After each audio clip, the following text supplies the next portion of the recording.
इस हत्याकांड में हजारों लोग मारे जाते हैं। किसी को कुआं में डुबाया जाता है, किसी को झुंड में फेंका जाता है, किसी को जमीन के नीचे दबाया जाता है और आधा से ज़्यादा लाश को छुपाया जाता है। आखिर इस हत्याकांड को इतिहासकारों ने इतना ज़्यादा छुपाया क्यों? स्वतंत्र अपना एक अलग राज्य की मांग कर रहे थे, जिसे पुलिस प्रशासन द्वारा इस बात को दबाया गया कि मात्र 30 से 40 लोगों की मौत हुई। ना हम बिहार की भाषा बोलते हैं, ना हम उड़ीसा की भाषा बोलते हैं, हमारी कल्चर अलग है। जय हिंद, जोहार। 2024 खत्म हो चुका है, 2025 आ गया। नए साल के आप सबों को बहुत सारे बधाई। और लोग आज के दिन पिकनिक जाते हैं, खुशियाँ मनाते हैं, एंजॉय करते हैं, घूमने जाते हैं और कई सारे नए साल की त्यौहार मनाते हैं।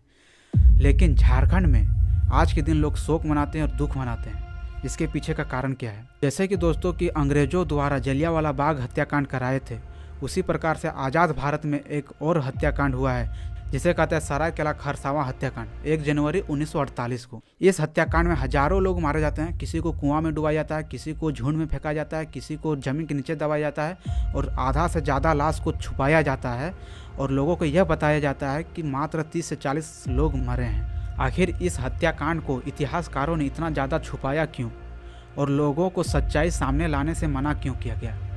पूरा डिटेल में आज की वीडियो में समझते हैं। और ये हत्याकांड क्यों हुआ था और किसने किया था और क्यों किया था और किसने मारा था और कौन मारा था, सारी बातें आज हम बताते हैं। तो चलिए आज की वीडियो को शुरू करते हैं। तो यह शुरुआत होती है 1947 से, जब भारत स्वतंत्र हुआ। जब भारत स्वतंत्र हुआ तो कई सारे देशी रियासतों में भारत बंटा हुआ था। जब सरदार वल्लभ भाई पटेल ने इन रियासतों को जब मिलाने लगे तो कई सारे राज्य बने उस समय।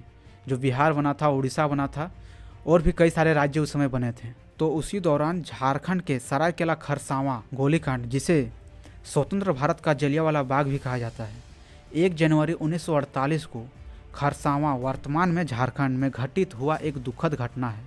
इस दिन बड़ी संख्या में आदिवासी लोग खरसावां के राजा द्वारा ओडिशा में विलय के विरोध एकत्रित हुए थे। उनकी मांग थी कि खरसावां और सरायकेला का विलय ओडिशा या बिहार में न होकर वह एक स्वतंत्र अपना एक अलग राज्य की मांग कर रहे थे। जब वह इसके लिए एकत्रित हुए, एक जगह पे कई हजारों लोग एकत्रित हुए।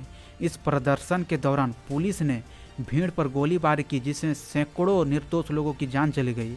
वो चाहते थे कि ना हम बिहार में मिलेंगे, ना हम उड़ीसा में मिलेंगे, हम अपना एक स्वतंत्र राज्य की मांग करते हैं। तो उस वक्त खरसावां के राजा लीडर के रूप में थे और वह एक आंदोलन किए, एक प्रदर्शन किए जिसमें हजारों लोग जुड़े थे। इस प्रदर्शन के दौरान पुलिस ने गोलीबारी की और सैकड़ों लोग मारे गए, जिसमें कई सारे निर्दोष लोगों की जान चली गई। और इस घटना के बाद मार्शल लॉ लागू हो गया, जो स्वतंत्र भारत में पहली बार था। इसमें जब सैकड़ों लोग मारे गए तो किसी को कुआं में फेंका गया, किसी को गाड़ दिया गया, किसी को जमीन में गाड़ दिया गया, किसी को झुंड में फेंका गया और सैकड़ों लोग बिखरे हुए थे।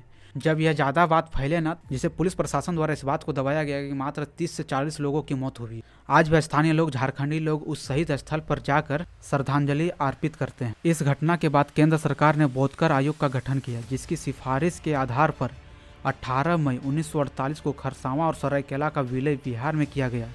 बाद में 15 नवंबर 2000 को झारखंड राज्य गठन के साथ यह क्षेत्र झारखंड का हिस्सा बन गया। इतने बड़े युद्ध होने के पीछे का कारण क्या था? यहाँ के आदिवासी लोगों की मांग थी कि हमें अलग राज्य के दर्जा इसलिए दीजिए क्योंकि हमारी कल्चर अलग है, हमारी भाषा अलग है। ना हम बिहार की भाषा बोलते हैं, ना हम उड़ीसा की भाषा बोलते हैं, हमारी कल्चर अलग है, तो हमें एक अलग राज्य की दर्जा दीजिए।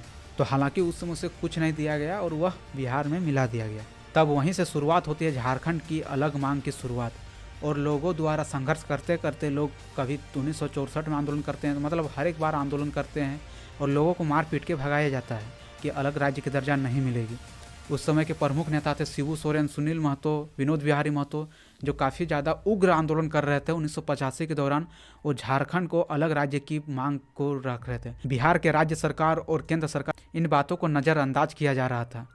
तो आंदोलन और भी उग्र हुआ। एक पार्टी बनी जेएमएम, झारखंड मुक्ति मोर्चा, जो उसी आंदोलन से उगा हुआ पार्टी है, जिसके प्रथम अध्यक्ष विनोद बाबू थे। और इसी तरह संघर्ष के दौरान लोग और सारे कई आंदोलन किए। जब आंदोलन इतना उग्र हो गया कि जब केंद्र सरकार और राज्य सरकार द्वारा बैठक की गई और उसे अटल बिहारी वाजपेयी के सरकार में उसे एक अलग राज्य की दर्जा मिल गया, जिसे 15 नवंबर 2000 ईस्वी को भगवान बिरसा मुंडा के जन्मदिन के आधार पर उसे एक अलग राज्य की दर्जा मिल गई और झारखंड एक अलग राज्य बन गया। तो झारखंड राज्य को अलग मांग के लिए कई सारे बलिदान दिए गए हैं। इसलिए खरसावां गोलीकांड झारखंड के इतिहास में एक महत्वपूर्ण घटना है, जो आदिवासी समुदाय की आत्मनिर्णय और स्वतंत्रता की आकांक्षाओं को दर्शाती है। तो चलिए आज की वीडियो बस यहीं। आप लोग को वीडियो अच्छा लगा हुआ तो प्लीज़ सपोर्ट ज़रूर कीजिएगा। तब तक के लिए जय हिंद।